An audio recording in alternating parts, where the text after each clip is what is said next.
all beings be happy. May all beings be healthy. May all beings be free from harm. May all beings love life. May all beings awaken. Welcome to another Cuke Audio mini podcast, A Brief Memory. I pray that you and yours are safe and comfortable, free from economic hardship, and able to get out and do whatever it is you want within the limitations of the universal precept of do as little harm as possible. So, today's brief memory comes from Bob Walter. Bob Walter remembers an exchange between Suzuki Roshi and a student, a teenage male. Ken, was his name Ken? Yeah, nice guy. He was one of the youngest males ever to be there. Idealistic and sincere. It happened during a Shosan ceremony at the end of a practice period, a ceremony in which students ask the abbot Dharma questions. We might come across it in one of the recordings of Shosan ceremonies and get the exact wording, but here's how Bob remembers it. We were all quite conscious of the war in Vietnam, and this student was a pacifist. He asked something like, I'm married and have a wife and children, and an intruder comes into our home and wants to kill us. What do I do? Suzuki Roshi responded, kill yourself.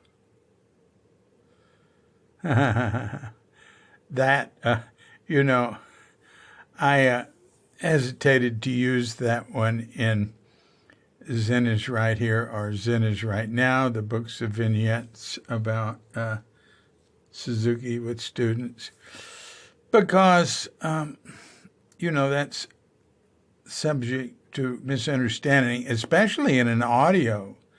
It's not yourself one word, it's kill your new word, self. I'm sure you understand that.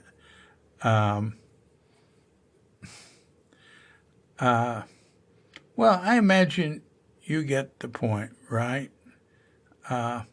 Ken's putting together a hypothetical, unanswerable question. This is done a lot when people want to make points, like, when they were talking about torture when the Bush administration was in, and they were being very open about it, that they were using torture, and there was a group inside the CIA that got everybody's attention that promoted the use of enhanced interrogation and designed really horrible tortures. And everybody bought into it. And, the experts were saying, hey, this doesn't work. What works is developing a bond with someone, and eventually they'd start talking. But that went on a long time. Then when Trump came in, and when he ran, he said he wanted to bring torture back, and they'll think of new types of torture. He suggested killing their families and stuff. That didn't go over. But when he brought it up to the military a couple of times, he was told, no, that didn't work. He went, all right, so he backed off. But at the time when they were discussing it on the radio, there were the pro-torture people and the anti-torture people on the talk radio. Even waterboarding. The United States hanged Japanese who waterboarded American soldiers because it was considered a war crime. And then it became just like passé. You could waterboard somebody 150 times, Wow. But, they backed off of all that eventually. It was a mistake. Doesn't work, like they said. But anyway, there were discussions, and the pro-torture people would bring up things like, okay, you've got somebody They've got a bomb. It's going to go off and kill everybody in the city. What do you do? Do you torture them and get the answer? Like they're assuming you're going to be able to torture them and get the answer and save everybody in the city? Or do you let the city, do you torture them and save the city? Or do you let the whole city blow up? That's the sort of thing this is, creating a impossible to answer. People do things on the spur of the moment. They figure it out. That would be I wouldn't have any problem. Somebody was threatening my family or my friends or anything, I'd do whatever I could to stop it, including kill them. Gee, I remember, but, he's thinking very seriously about it. When I was younger, I was total pacifist. I mean, when I was a teenager, and, I always said I'd never go in the Army, and I didn't. But I was, when I read pacifist stuff, I was into Gandhi and Martin Luther King. But actually, they were, Gandhi wasn't a total pacifist. Gandhi wanted to declare war rather than have partition, rather than have Pakistan and Bangladesh, which was called East Pakistan then, leave India. He wanted to go to war over it, but he was outvoted because he really wanted India to stay together.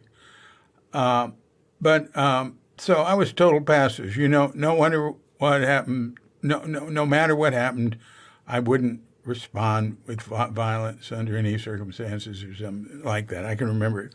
But I didn't put these impossible questions to myself like, what if somebody's holding... Well, anyway, you get the idea.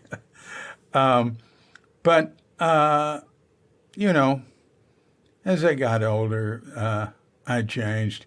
I remember somebody who was against any... well, it didn't quite go like that. It was a similar sort of thing where we were having a discussion at Green Gulch after a lecture, and somebody was talking about taking care of kids and, what if you had a choice between different kids?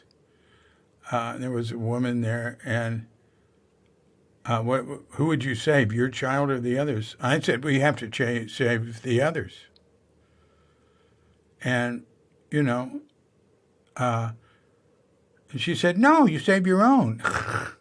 No, you can't. But it's unlikely to happen, so I wouldn't stress over it too much.